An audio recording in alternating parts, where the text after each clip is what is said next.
Yeah, we're going to talk about hydrodynamics. And to introduce the subject, we first derive some conservation laws that are equivalent to the Boltzmann equation. Suppose x chi is a quantity that is conserved in a collision. It could depend on p and x, but not on the time. That is, in a collision, chi 1 plus chi 2 is equal to chi 1 prime plus chi 2 prime. For collisions leading from p1, p2 going to p1 prime, p2 prime, the same as our usual notation. And then I think you would not be surprised if I tell you that we can prove a theorem that says that chi, say p1 of x times df1 dt collision integrated over dt p1 is equal to 0. To prove this is very simple, if I write this out, it says that integral chi 1, I'll call it chi 1, and this, of course, is equal to f1 prime times f2 prime minus f1 f2 times delta function of the 4 momentum conservation times the square of the matrix element. And this integrates over everything, 1, 2, 1 prime, 2 prime. Now, you can see that because the way you recall that the way we derive the H theorem, we make a change of the integration variable. We relabel things. Here I can also relabel things. First, I can relabel 1, I can insert 1 and 2. In that case, chi 1 can be replaced by chi 1 plus chi 2 divided by 2. That's what we did in the proof of the Boltzmann. Next, I can interchange 1, 2 with 1 prime, 2 prime. The rest is not changed. And then chi, then this becomes 1/4 of chi 1 plus chi 2 minus chi 1 prime minus chi 2 prime. This minus sign comes because there's a minus sign here. So when I substitute this x1 into here, it vanishes because this by definition is 0.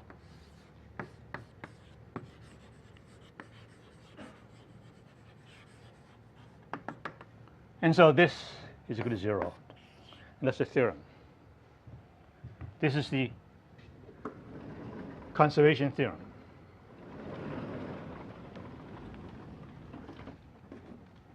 Now we're going to use this to derive a conservation law, from Boltzmann's equation. So now we're writing down Boltzmann's equation. You recall that it's of this form: d dt plus p over m dot gradient plus f dot gradient with respect to p. Let's call this p1. Make it all p1 of f1 is equal to df1 dt collision. This is a collision integral. This is the Boltzmann equation. Now I multiply both sides by chi 1.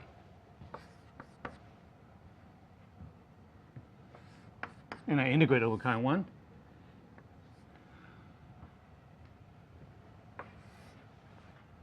And it's equal to 0. Because it's equal to 0. And therefore I have a relation that this quantity is equal to 0. Now all I have to do is to substitute the independent conserved quantities chi, and I get a series of conservation laws. So what are the independent conserved quantities? So now let's put chi equal to 1. 1 is conserved, of course. When p is conserved, and p squared is conserved. If I put chi equal to 1 p squared, I will get 3 conservation laws.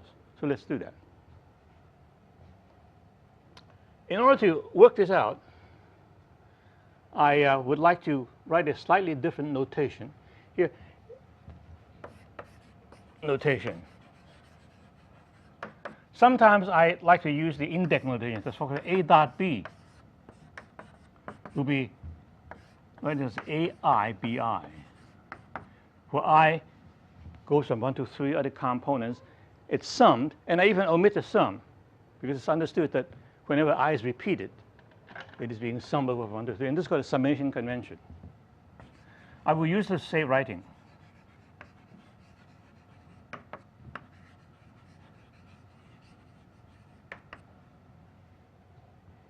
So now, this is the compute. We plug in chi for the different things, and then work out the conservation loss. But before we can make some simplification of this relation, let us see how we can simplify that. Now I rewrite that relation in the following way. I have chi 1 times d dt plus vi. P over m is the process of vi times d dxi, and I summed over, plus fi d dpi. This on f1 is equal to 0. This integral over 1 over p1. So now let us write this out, term by term. Chi df dt plus chi vi df dt, there's a 1 here, plus chi fi df pi integral is equal to 0. Now all these integrals are integrated with the distribution function here. This df dt, df1 dt, yeah. So they are all with the distribution function, and I can, whenever something is averaged over the distribution function, if I take, say, d3p, a of p, and f of p, divided by integral d3p, f of p, that is the average of this quantity a over the distribution. And since this quantity is equal to the density, then this integral a f is equal to n average a. So we'll use this and rewrite this just to express everything in terms of averages. Let's work this out. Let's call this number 1, term 2, and term 3.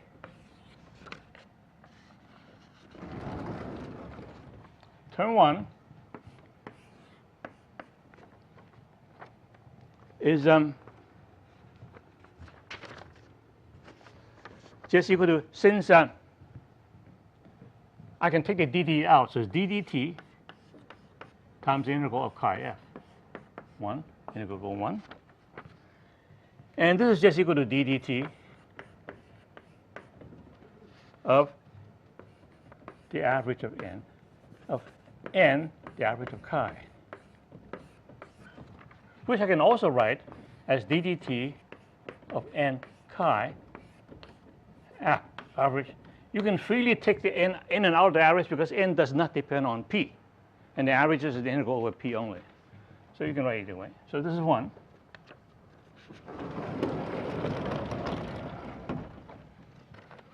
Two is integral chi vi df dxi, and I will make a partial integration like this. Integral. I take the ddx out. d dxi over chi vi f minus f times d dxi of chi vi.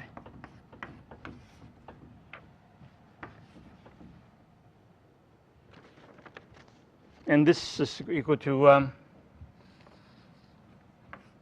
the first term gives me d dxi of the average of n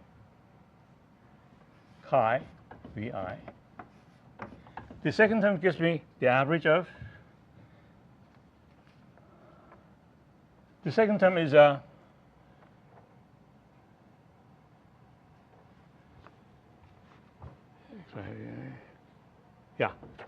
minus n d chi dxi vi. And I cannot take this out because chi may depend on x. And then the third term up there, is equal to, now I make a partial integration. Anyway, I take a dt pi out and have chi fi f minus integral dd pi of chi fi times f. Now you know that the first term is 0 because that's a dt pi. For example, suppose this is equal to dp times ddp of something from minus infinity plus infinity. And this is equal to that something evaluated to minus infinity plus infinity. And this always contains the f, which vanishes in infinity. So this is equal to 0. So all these such surface integrals are always 0. So all I have is left is the next term. So this is equal to minus n times the average of chi fi dpi.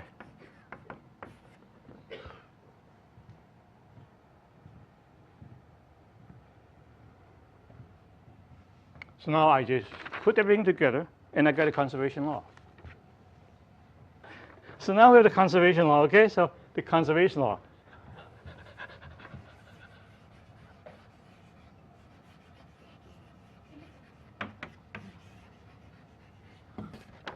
Is d dt of n chi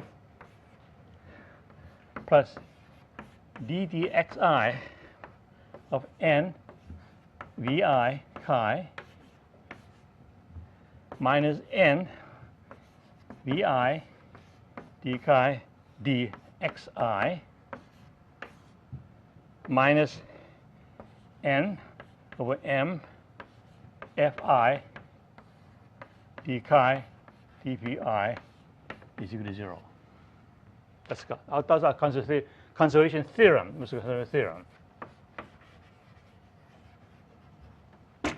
Now all I have to do is plug in chi equal to 1, p, and p squared, and I get 3 conservation laws.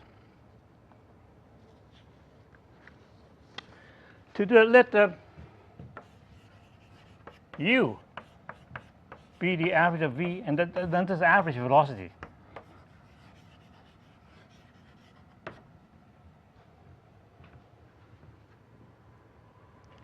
And let rho be equal to m times n, which is a function of x and t. N is a density. I multiply the m, I get a mass density, because it is conventional to work with the mass density and the velocity in hydrodynamics. All right, so now let's do it. Let's first put chi equal to 1. That's very easy. You put chi equal to 1, what do you get? You get, just from this conservation law, just put chi equal to 1 everywhere.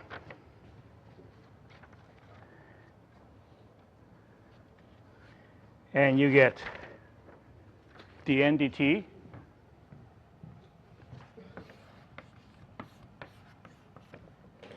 plus d dxi of n vi is equal to 0.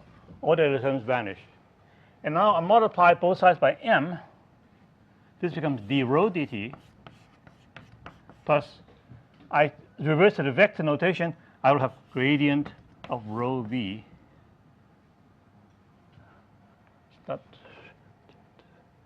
This is u. Rho u is equal to 0. And that's the first conservation law we get, and that's the continuity equation.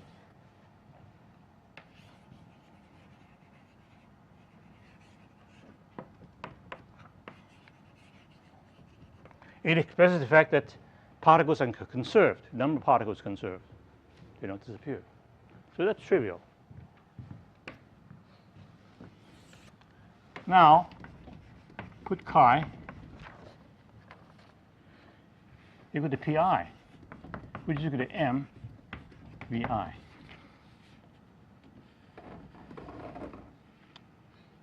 Recall that if you do that, then d chi by dpj is 0 unless j is equal to I, in which case it is equal to m. I mean, it is equal to 1. So this is equal to just dpi by dpj, which is equal to delta ij.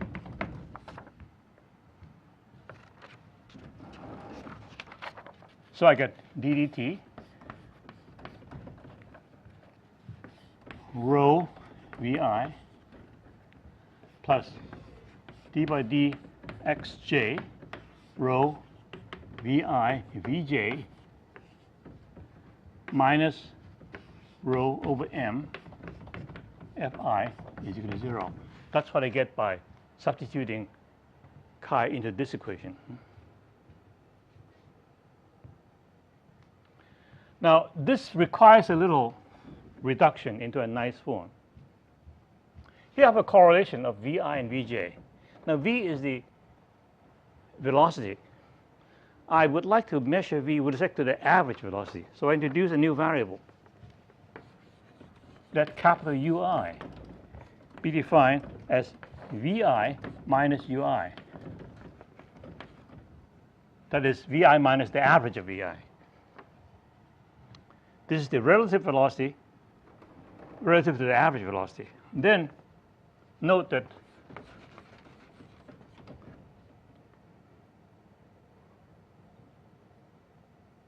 vi vj vi is equal to ui uj plus ui uj, which you can verify. So I plug it into here.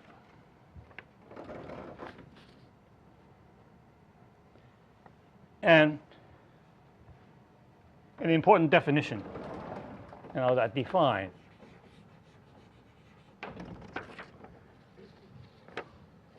rho, the average of ui, uj, this is by definition called pij. This is the pressure tensor.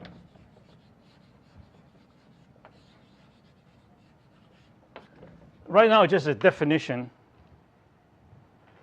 for convenience. Later, we'll find out why it is physically important and why it's called a pressure tensor.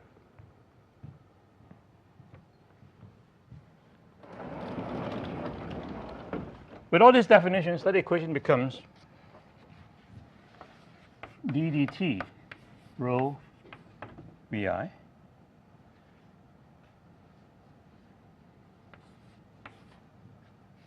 plus d dxj of pij plus d dxj of ui uj minus rho m over fi is equal to 0. Of course, this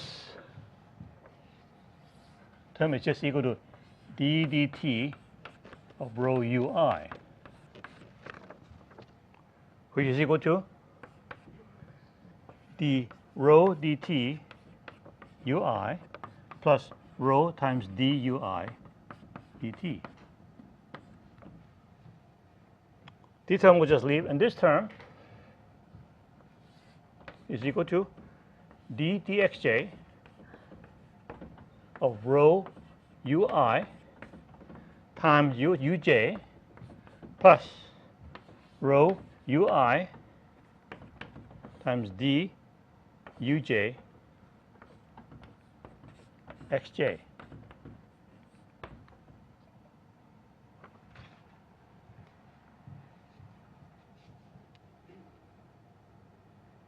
I do it this way because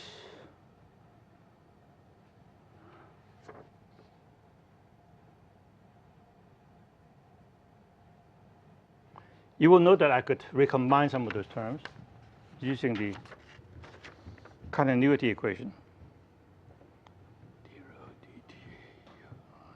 So I can combine this term, d rho dt ui, with a term that with ui there, with this term. Because I can factor the ui. So from those two terms,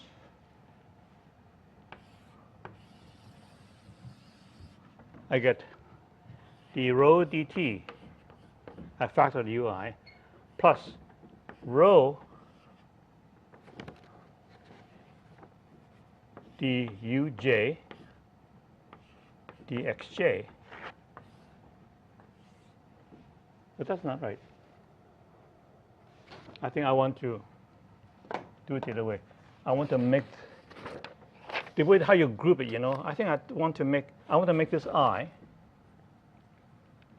and make this j. So here I take this I. So the next one would be dui,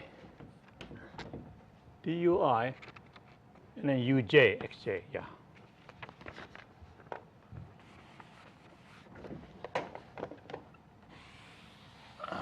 So I want to factor the ui. So this term is plus this divergence of rho u times ui. And this, of course, is equal to 0 by the continuity equation. So those terms cancel. And this term combines with this term. And those combination is d dt rho ui plus this term plus rho uj dui dxj. And this is equal to, I can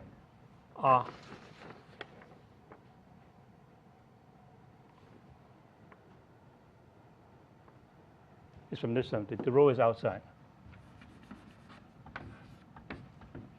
It's the same. This is equal to rho times d dt plus u dot gradient of ui. So there are these manipulations. After I've done all that, I put them together, and you get the following equation.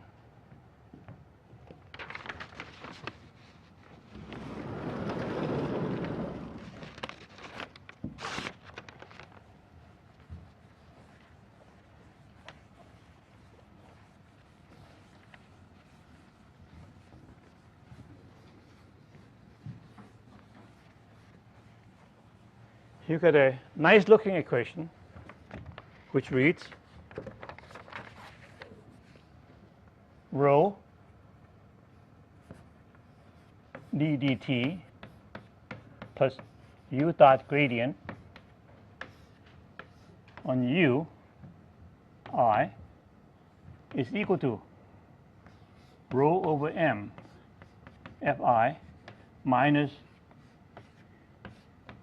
d dxj of pij.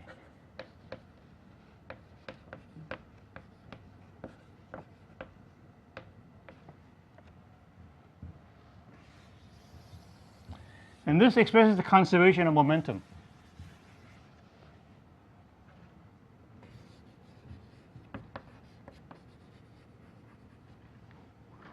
Now I have written this in component form. If you want to write this in vector form, you will have to invent a new symbol for this tensor. This tensor is symmetric.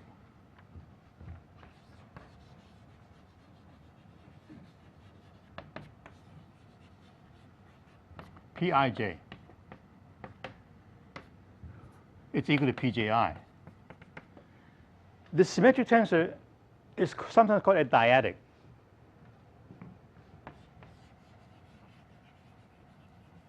And it's indicated like this because it has two indices. So this equation can be written in vector form like d dt plus u dot gradient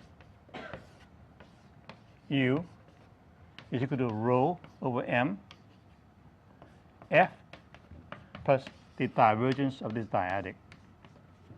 This divergence acts on one of the indices. It doesn't matter which because it's symmetric. So again, this is a vector form of the same equation.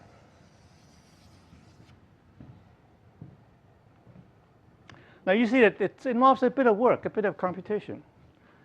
Now when we come to the third one, we have to do even more work. The third one is to substitute p squared. And it expresses the conservation of energy.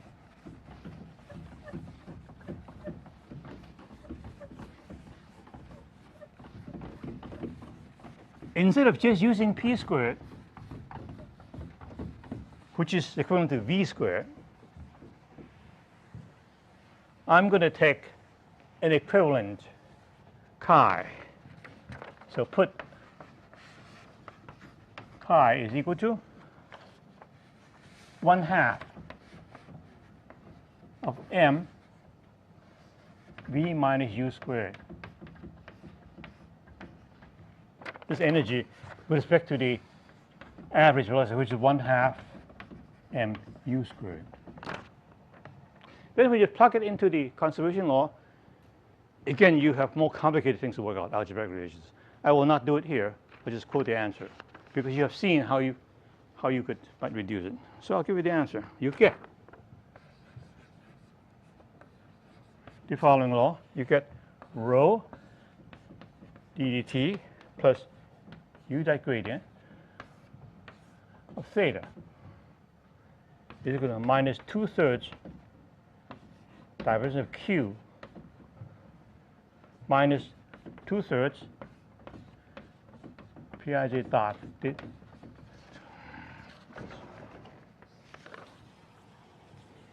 And I will tell you what these symbols mean. Theta is a temperature. Theta is m over 3 times average u squared. It's the average temperature. That is, it goes to kT in equilibrium. This 1/3 comes because the kT is 3/2 kT is the average energy. We show that. And Q is m rho times u squared times u vector. It is an energy plus a flow. So this is the heat flow vector, the heat flux.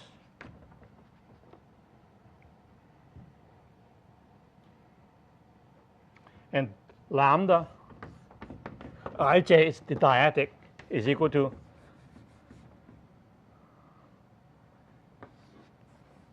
dui dxj plus duj dxi.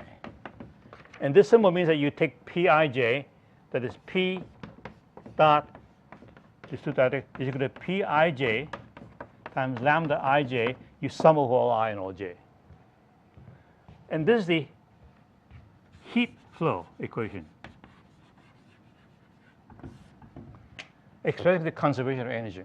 So now you have the conservation of momentum, the continuity equation, and the heat flux equation expressing the conservation of particles, momentum, and energy in terms of the Boltzmann transport equation. These equations are exact. They're exact as long as the Boltzmann equation is exact. That is, they are exactly equivalent to the Boltzmann equation. Then we haven't done anything. To do hydrodynamics, you have to make approximations. And we make a to calculate these things. You see, you have to calculate. You have to, for example, Q. Q involves an average, and you have to know F to compute this. To know F, you have to solve Boltzmann's equation. So although these looks very suggestive, they are totally unknown because we don't know. We have not yet solved Boltzmann's equation. So this is just formal identity equivalent to the Boltzmann equation. To get hydrodynamics, you have to make approximations. So now, last time I discussed two regimes in hydrodynamics, all depend on the magnitude of the mean free path. So there were two regimes, you recall. One is the collisionless regime, in which the mean free path is the largest length in the system. And that gives you effusion to a hole. The other extreme is the hydrodynamic regime, in which the mean free path is the smallest parameter. So that any opening thing, over any opening, over the wavelength, an atom experiences a lot of collision. So it thermalizes on the way. And that's the hydrodynamic regime. And that's the regime that we're going to talk about. And we're going to use that assumption and plug it into these equations. Then these three equations will become the equations of hydrodynamics. But because of the importance of the mean free path, I'd like to discuss it a little bit again. You recall that the mean free path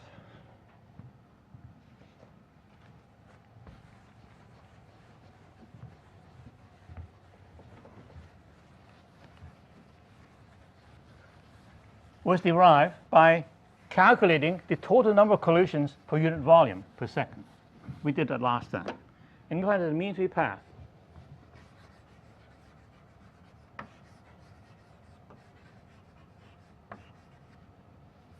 lambda is up to constant 1 over the density times the total cross-section of an atom. There's some square root of pi and so forth, but that's not important. You might as well take this to be the definition for the mean free path because we use it only in a relative sense, whether it's large or small. This is the total cross-section of an atom. We developed it by a long calculation. Now, there's a very intuitive way to understand this. Let me present it. This cross-section is the size of an atom, the area of an atom.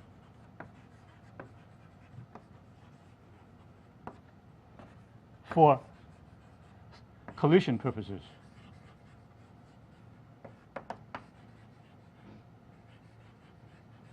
And the area is equal to the total cross-section.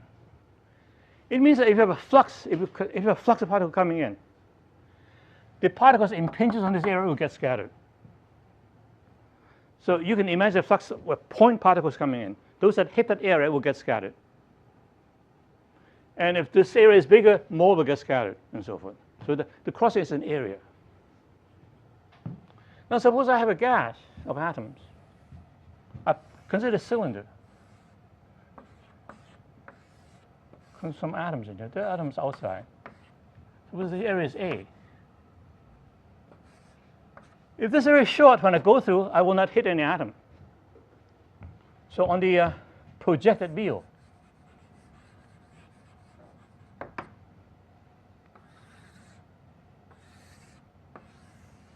I see this. When I hit through, chances are I will not hit any atoms. But I made this longer.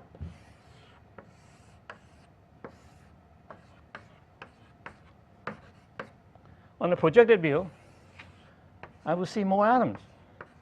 Now there's more of a chance of hitting one atom. Until I make this the length of the mean free path.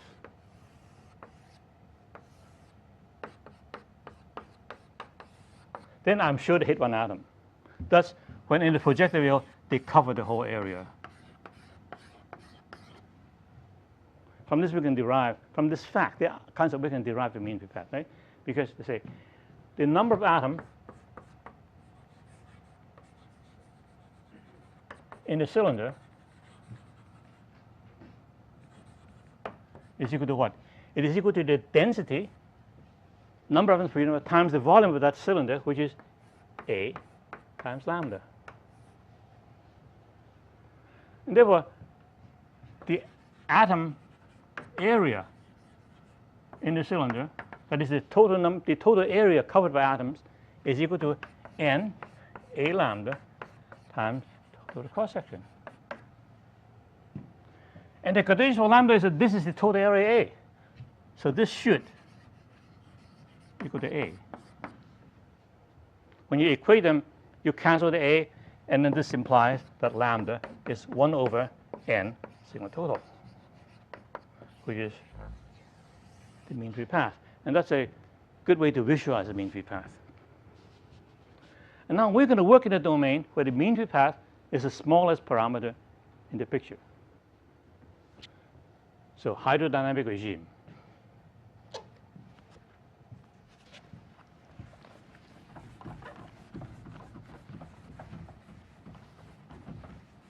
In the hydrodynamic regime,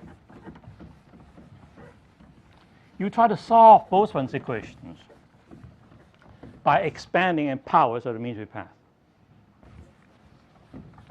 Remember, these conservation laws are useless unless you know the form of the distribution function. And that can be obtained only if you solve Boltzmann's equations.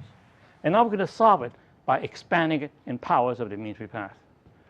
We're not going to do it formally, we'll just do it qualitatively. But if you're serious, you do it formally. So assume lambda is much less than any characteristic length in the picture. And this gives you the hydrodynamic regime.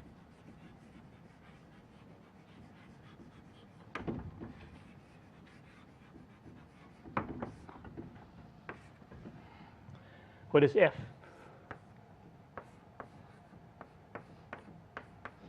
You have to solve the Boltzmann equation in this approximation, which is argue intuitively that this must be roughly equal to the Maxwell-Boltzmann distribution with a locally defined temperature and density, but they could vary in space. That is, this is equal to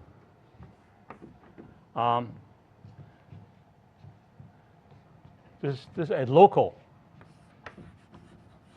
Maxwell-Boltzmann distribution.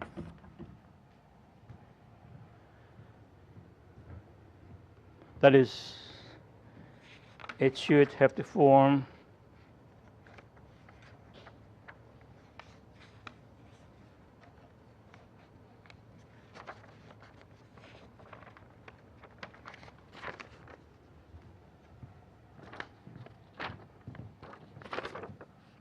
C e to the minus m over 2 kt, kt I got enough theta, times v minus u squared.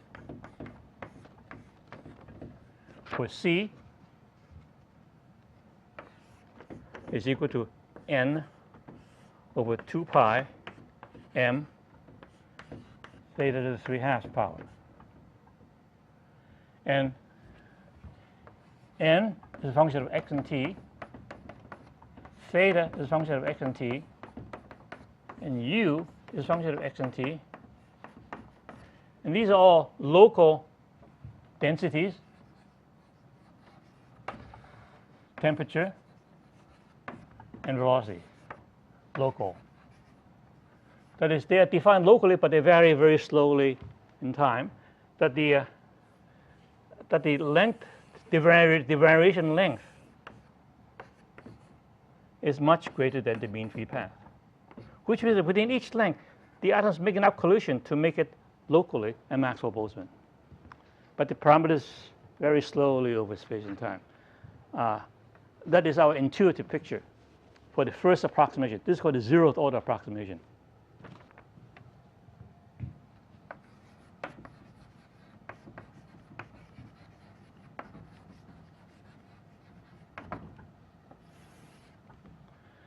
Once you make the assumption, you have F.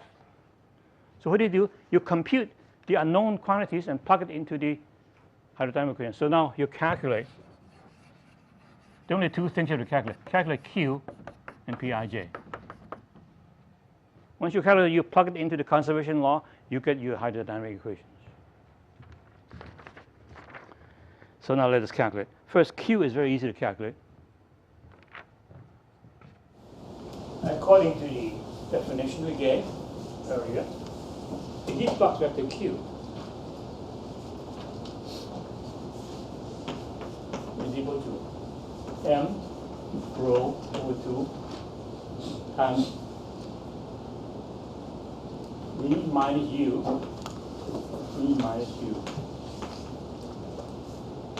times the magnitude of V minus U times.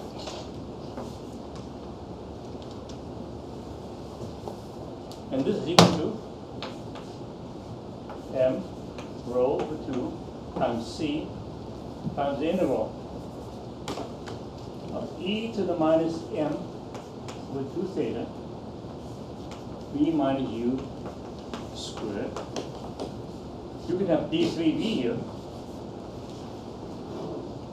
d3v here, but then you have to put 3 more powers on outside because the integral is really d3p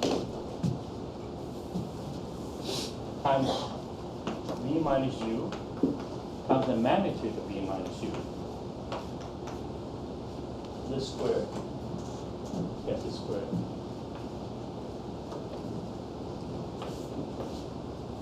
And you see that this is a vector, whereas the rest of the integrand has no direction.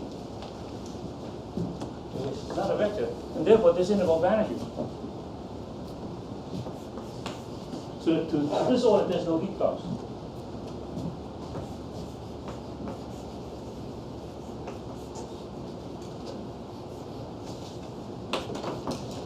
To this order. That is, if you have local Maxwell boundary region, there is no heat transfer.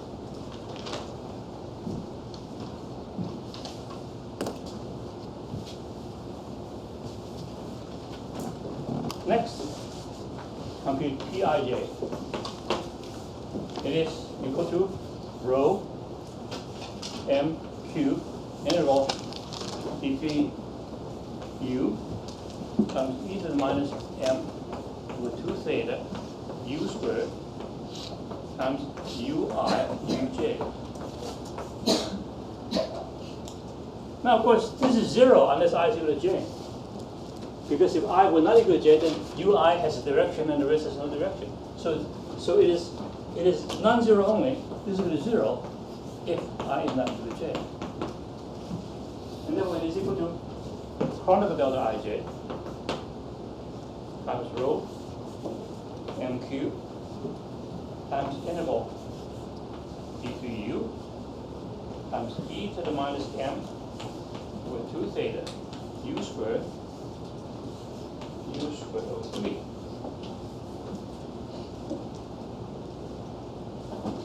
Because if I equal to j, I can take sum over I and j and divide by 3. And you will recognize that we know this integral is the pressure. So this is equal to del ij. That's pressure. So to this order, the pressure tensor is diagonal, and the diagonal is the pressure that the ideal gas. That's why it's called a pressure tensor. So now we obtain Q and P very simply. We plug it into the equations and see what we get. I think maybe this is a good time to take a break. We'll come back.